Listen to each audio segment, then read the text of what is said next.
आज महंगाई के संकेत मिल रहे हैं स्टील की फैक्ट्रियों से। ग्लोबल मार्केट में स्टील की कीमतों में हुई बढ़ोतरी के बाद कई भारतीय कंपनियां भी जनवरी से स्टील के दाम बढ़ाने की तैयारी कर रही हैं। हाल में सरकार की तरफ से स्टील पर निर्यात पर टैक्स हटाने के बाद स्टील की एक्सपोर्ट मांग बढ़ने की संभावना है और उसका असर भी कीमतों पर दिख सकता है। इसके अलावा जनवरी से घरेलू मार्केट में भी स्टील की मांग में बढ़ोतरी की संभावना है।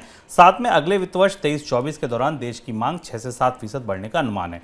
बढ़ी हुई मांगें कीमतों को सहारा दे रही हैं। सर, महंगाई का क्या एक और दौर शुरू होने वाला है यहाँ से? हाँ, अब यहाँ से हम भारत की महंगाई में बढ़ोतरी के एक नए दौर की तरफ बढ़ते दिखाई दे रहे हैं। उसकी कई वजह, स्टील उसका एक महत्वपूर्ण संकेत है। स्टील की कीमतों में हमने दिसंबर के महीने में गिरावट देखी थी शुभ में, इसके बाद भी कि हमें लग रहा था कि भारतीय बाजार में मांग आएगी, पर मांग का असर नहीं दिखाई दिया। स्टील की कीमतों में करीब 5 से 6% का फॉल कोल्ड रोल्ड कॉइल्स में और हॉट रोल्ड कॉइल्स में 56,000 रुपये से 53,000 रुपये पर टन के आसपास की कीमत गिरकर आई थी।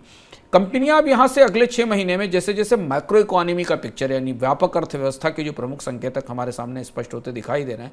भारतीय अर्थव्यवस्था में अगले 2 तिमाहियों में मंदी रहेगी। अगले साल की आर्थिक विकास दर 6% के आसपास रहेगी। ये सारी चीज़ें कंपनियों को डिमांड सिकुड़ने की, डिमांड श्रिंक होने की संभावनाएं बता रही है और इसलिए अब कंपनियां क्रमशः अपने मार्जिन्स को प्रोटेक्ट करने के लिए कीमतें बढ़ाना शुरू करेंगी। और ये प्रक्रिया हमने त्योहारी सीजन खत्म होने के तुरंत बाद शुरू होते देखी थी, जब कार कंपनियों ने, ऑटोमोबाइल कंपनियों ने कीमतों में बढ़ोतरी का ऐलान किया था।